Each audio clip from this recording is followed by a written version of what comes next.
All right, good morning. So today we want to talk about DSCR loans. Where are they at? DSCR loan interest rate as of today, Monday, July 17th, 2023. Great day to be a rental property investor. So the 5-year US Treasury is at 3.99%. So the way that you calculate your DSCR interest rate, as we've shared in previous videos, is you add the 5-year Treasury plus a credit spread. The credit spread is going to be deal and borrower specific, but generally, at least at OfferMarket, we're very consistent right around 3.6% credit spread. So 3.6% credit spread plus 3.99% is going to be 7.59% interest rate. So that's your DSCR loan interest rate as of today. Now, I want to talk about something more basic with regard to DSCR loans. It's amazing to me how many experienced rental property investors hop on the phone with us and are surprised to learn that DSCR loans exist. So a quick overview of a DSCR loan is it's in many cases, at least when it, as it pertains to 1 to 4 unit properties, particularly from OfferMarket, it's a 30-year fixed rate mortgage for a rental property, for an investment property.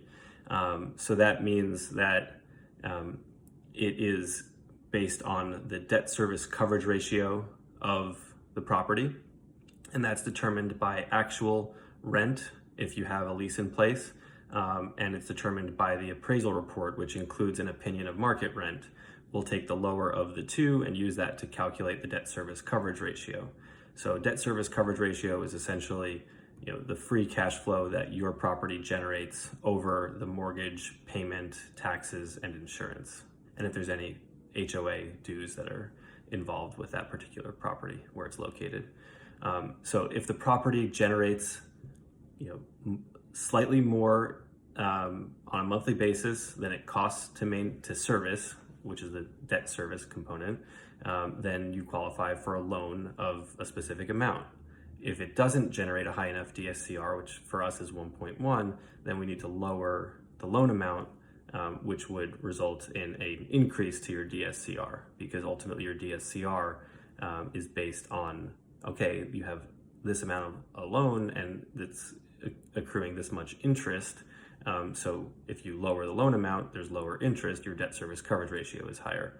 But a lot of real estate investors just didn't know that DSCR loans exist. It's a very thriving market. It's growing quickly. I would consider it in its early days, but it's a very well-functioning market, especially given the current economy that we're in, where there's a lot of other parts of the financing world that are frozen. But for 1 to 4 unit residential properties that are used as rentals, there's a healthy amount of demand from life insurance companies and mortgage trusts and pension funds that like DSCR loans because the risk is controlled and understood based on really straightforward guidelines in terms of credit score, in terms of DSCR that's required, and they like the premium that they get over that 5-year Treasury, which is the credit spread. So that's a quick overview today for DSCR loans. If you have any questions, please drop them in the comments. Be sure to like the video and subscribe. We plan on releasing a lot more content and insights around DSCR loans, and hope you have a great day. Thanks so much for watching.